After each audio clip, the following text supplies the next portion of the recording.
जी, जी, ये पदयात्रा लेह से चली थी 1 सितंबर को लगभग 100 लोगों के साथ। अभी तो सैकड़ों में लोग बढ़ते जा रहे हैं।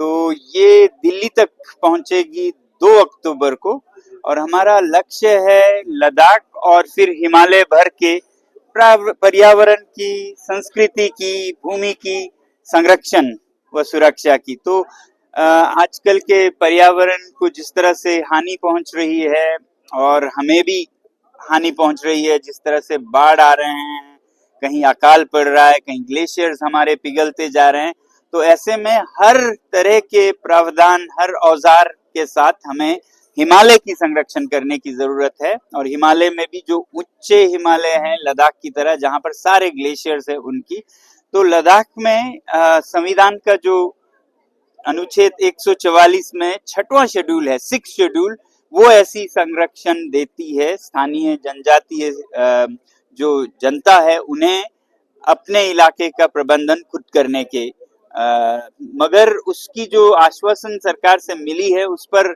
अमल नहीं हुआ है। 2019 और 20 में सारे चुनाव घोषणा पत्रों में यही थे पहले बिंदुओं में, मगर फिर उसके बाद उस पर बात नहीं हुई और जो बातचीत हो रही थी सरकार और लद्दाख के नेताओं में वो भी रुक गया है। तो हम सरकार से मांग कर रहे हैं, याद दिला रहे हैं उनका वचन, और ये बातचीत दोबारा चले।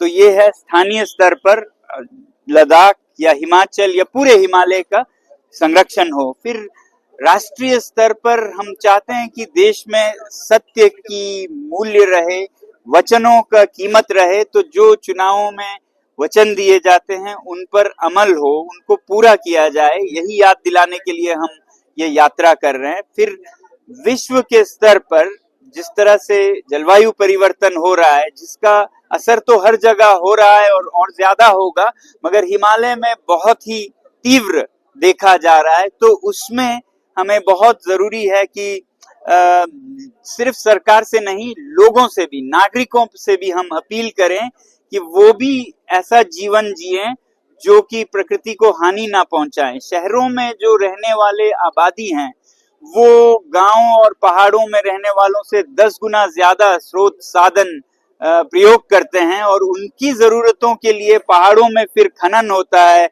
चाहे वो लिथियम का हो या गोल्ड सिल्वर जिसका भी हो, या फिर उनके लिए जो बिजली की जरूरत है वो हिमाचल में जल परियोजनाएं बन के आती हैं, हाइड्रो प्रोजेक्ट्स। लद्दाख में वो चरागों पर सोलर पावर प्रोजेक्ट्स बन के आते हैं। तो यहाँ के लोग कहीं डूबते हैं तो कहीं विस्थापित होते हैं।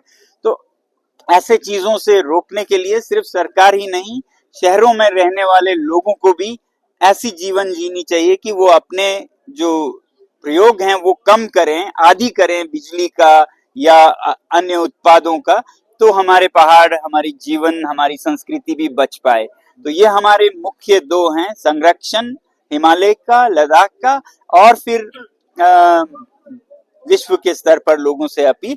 और लद्दाख में लोकतंत्र की बहाली, क्योंकि जब से यूटी बना है लद्दाख में कोई लोकतांत्रिक मंच नहीं है, ना एमएलएज हैं, ना लेजिस्लेटिव असेंबली है। तो ऐसे में अफसर निर्णय करते हैं कि लद्दाख की क्या विकास हो, और ये अफसर जो हैं वो 2-3 साल के लिए आते हैं, तो इतना तो उन्हें समझने में लग जाता है। तो ऐसे तो हिमालय और भी बिगड़ेगा और इसका खामियाजा यहाँ के लोगों को पीढ़ियों तक सहनी पड़ेंगी। तो ये हमारे मुद्दे हैं। फिर बाकी युवाओं की रोजगार की बात है। 5 सालों में कोई नियुक्ति नहीं हुई है। मेरे साथी यहाँ पर हैं जो युवा हैं, जिनको इनके बारे में मालूम है, मैं उनसे कहूंगा कि वो बताएं।